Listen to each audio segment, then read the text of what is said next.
Et la dernière séance, on a défini le processus d'évaluation comme étant un processus d'appréciation.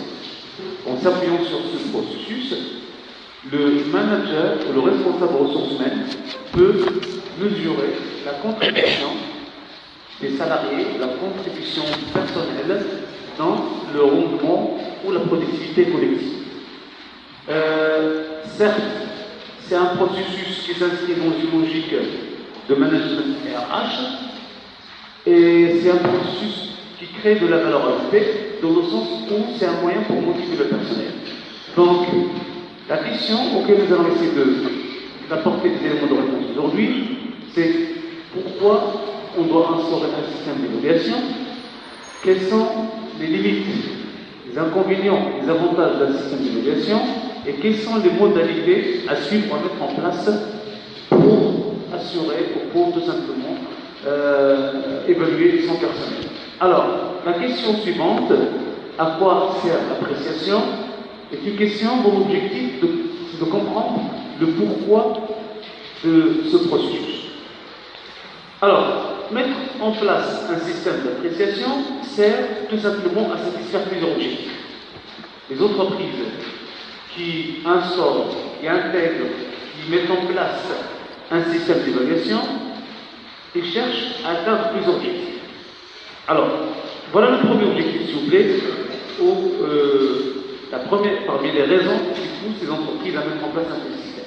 Réaliser un bilan formel des activités accomplies et des résultats obtenus sur une période donnée. Alors, c'est quoi l'élément qui attire votre attention par rapport à ce premier objectif? Regardez bien. Premier élément, c'est quoi? Un bilan formel. Alors, ça signifie quoi un bilan formel, s'il vous plaît? Ce qu'on dit un bilan formel. C'est organisé, c'est on met en exergue quoi ici dans un bilan formel? Ce qu'on n'a rien fait. Chaque fois qu'on parle de motivation, il y a deux points de repère. Il y a toujours deux points de repère. Le premier point de repère, c'est quoi? C'est les prévisions, ce qu'on a prévu. Et il y a le deuxième point de repère, ce qu'on a réalisé. Donc, l'évaluation, c'est quoi? C'est comparer entre ce qu'on a prévu et ce qu'on a réalisé. Et on constate sur la base de cette action d'appréciation, on constate quoi? On constate l'écart. L'écart peut être positif comme il peut être négatif. Donc lorsqu'on parle de l'évaluation, la première chose, c'est qu'on peut avoir un bilan de la situation. Qu'est-ce qu'on a? Qu'est-ce qu'on peut développer? Quelles sont les forces que détient notre équipe? Quelles sont les compétences développées par notre équipe? Quelles sont les habiletés développées par notre équipe? Donc automatiquement, on peut déjà avoir une idée sur le conduit, sur les résultats de mon équipe. Donc réaliser un bilan formel, un bilan des activités en termes de résultats, en termes de réalisation, activité accomplie des résultats obtenus sur une période donnée. Donc le deuxième élément qui attire l'attention, c'est quoi? C'est le temps. Donc, lorsqu'on parle de temps, ça signifie quoi? Que l'évaluation est porte sur et met l'accent sur quoi? Sur une période bien précise. Lorsqu'on parle d'un résultat, ce résultat, il faut le réaliser par exemple pendant l'année, ou pendant le semestre, ou pendant le trimestre, ou pendant le mois, ou pendant la quinzaine, ou pendant la semaine. C'est essentiel. Il faut qu'il y ait toujours une référence en termes de temps. Rappelez-vous, s'il vous plaît, un objectif qui doit être SMART. Parmi les conditions pour qu'un objectif soit SMART, il y a la condition le temps. Le dernier T, c'est le temps. Donc, première chose, première base, c'est que grâce à l'évaluation, je peux mesurer mon résultat, ou le résultat de mon équipe, ou le résultat de l'entreprise pendant un certain moment. Lorsqu'on parle de résultat, le résultat peut être mesuré soit en termes de productivité, soit en termes de tâches accomplies ou tâches réalisées. Deuxième objectif, grâce à l'évaluation, on peut définir tout simplement des nouveaux objectifs. Mais ces objectifs doivent être, regardez bien, négociés. Pourquoi un objectif doit être négocié? Lorsqu'on parle d'un objectif, on a toujours deux, soi-disant, profils ou deux typologies d'objectifs. Il y a ce qu'on appelle l'objectif dicté, ou l'objectif directif, ou l'objectif imposé. Alors c'est quoi un objectif imposé? Ou un objectif dicté, c'est quoi? Oui. C'est quoi un objectif imposé? C'est un objectif qui est, oui. Excellent. Donc, qui l'impose? Exactement. Donc, c'est la direction générale, le supérieur hiérarchique qui impose ce genre d'objectif. Alors, dans ce cas-là, la personne, qu'est-ce qu'elle doit faire? Elle doit tout simplement adhérer à la réalisation des objectifs. Mais le problème de cet objectif, c'est quoi? Lorsqu'on impose un objectif, est-ce qu'on est sûr à 100% que la personne concernée ou le personnel concerné va s'impliquer et va réaliser cet objectif? On n'est pas sûr. Et le jour de l'évaluation, comment elle va se défendre, cette personne qui va faire l'objet de l'évaluation? Il va vous dire, attention, c'est pas moi qui ai fixé l'objectif, c'est vous. Et votre objectif n'était pas correct, ne reflète pas la réalité. Donc, la règle stipule qu'un bon objectif doit être un objectif délibéré, un objectif négocié, un objectif qui a fait l'objet quoi? D'échanges. Donc, grâce à l'évaluation, on peut constater des écarts. Je vous donne un exemple. Un commercial, on lui a fixé comme objectif 1 million. Et à la fin de l'année, il a réalisé 800 000. Ah, et là, on peut discuter de pourquoi. Pourquoi vous n'avez pas réalisé 1 million? Je vais vous dire, écoutez, l'objectif que vous avez fixé, il était très très élevé par rapport au contexte actuel. Donc là, on doit revoir l'objectif à la baisse. Et là, on peut négocier. Donc, grâce à l'évaluation, je peux mettre en exergue l'écart négatif, et sur la base de cet écart, je peux négocier cet objectif. Donc, vous avez des nouveaux objectifs négociés, mais aussi des plans d'action. Alors, ça signifie quoi? Que grâce à l'évaluation, qu'on peut redresser la situation. Grâce à l'évaluation, qu'on peut mettre en place ce qu'on appelle des actions correctives, qui corrigent le trajet, qui corrigent le cas complet de notre action. Donc, automatiquement, c'est un moyen pour concevoir, pour assurer la conception des plans d'action. À quoi sert l'appréciation? Grâce à l'appréciation aussi, qu'on peut gérer les ressources humaines en situant plus précisément les personnes et les termes de compétences, de potentiel et de désir d'évaluation. Il y a 3 éléments ici. Premier élément, c'est quoi? La compétence. S'il vous plaît, lorsqu'on évalue quelqu'un, on évalue par rapport à quoi? Par rapport à son travail, ou par rapport à quoi? Au poste. Et la référence ici, c'est le poste. Donc on détermine les compétences, qu'on appelle la compétence relative. Relative à quoi? Relative au poste. Lorsqu'on parle de compétence relative, c'est la compétence que la personne doit avoir pour exercer son travail. Donc, une compétence relative, c'est une compétence liée au poste. Donc, grâce à l'évaluation, je peux évaluer la compétence de chaque personne. Alors, exemple, je vous donne un exemple. Maîtriser les techniques de vente. Maîtriser les techniques de vente. Alors, un commercial, on peut évaluer son travail en s'appuyant sur l'indicateur suivant. Alors là, vous avez 2 indicateurs pour le métier d'un commercial. Alors, nombre de clients visités. Supposons que le client, ou le commercial, il a visité 100 clients. Alors, nombre d'actes de vente, 75. Alors, qu'est-ce qu'on constate ici? On constate que le commercial, il arrive à réussir, sur 100 contacts, il arrive à réussir 75 ventes. Donc, automatiquement, le taux de réussite, c'est combien de 75. Alors là, c'est la personne ou le commercial A. Le commercial B, sur 100 clients, il arrive à réussir 90. Donc, il a un taux de réussite de 90%.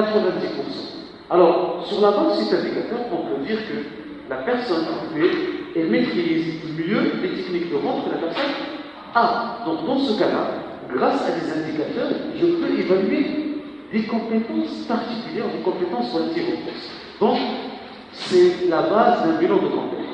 La personne qui a réalisé un rendement, quelles sont les compétences techniques qu'il doit maîtriser? Alors, je commence à l'évaluer.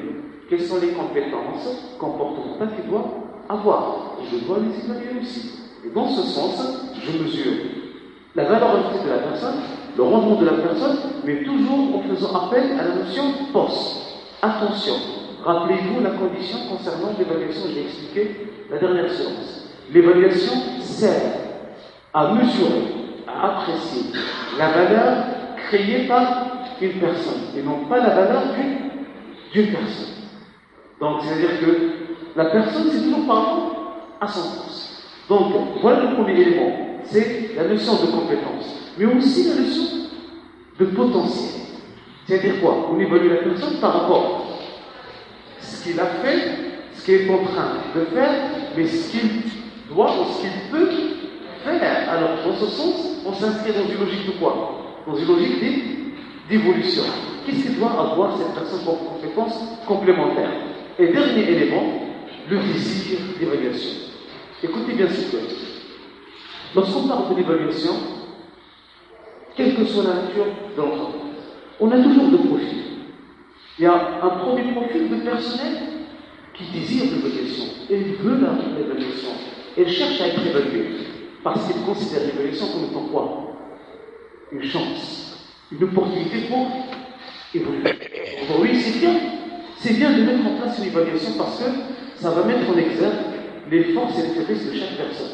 Et ça va mettre en lumière aussi les personnes qui doivent évoluer et les personnes qui doivent ou qui vont stagner. Ça, c'est un comportement positif à l'égard de l'évaluation. Deuxième profil, deuxième comportement, ce sont des personnes qui refusent l'acte d'évaluation. Elles considèrent que l'évaluation, c'est beaucoup plus qu'une menace. Une menace, une contrainte. Donc, c'est peut-être un moyen pour sanctionner les gens et les personnes. Et ces gens-là, ils ont généralement la tendance à refuser l'acte d'évaluation.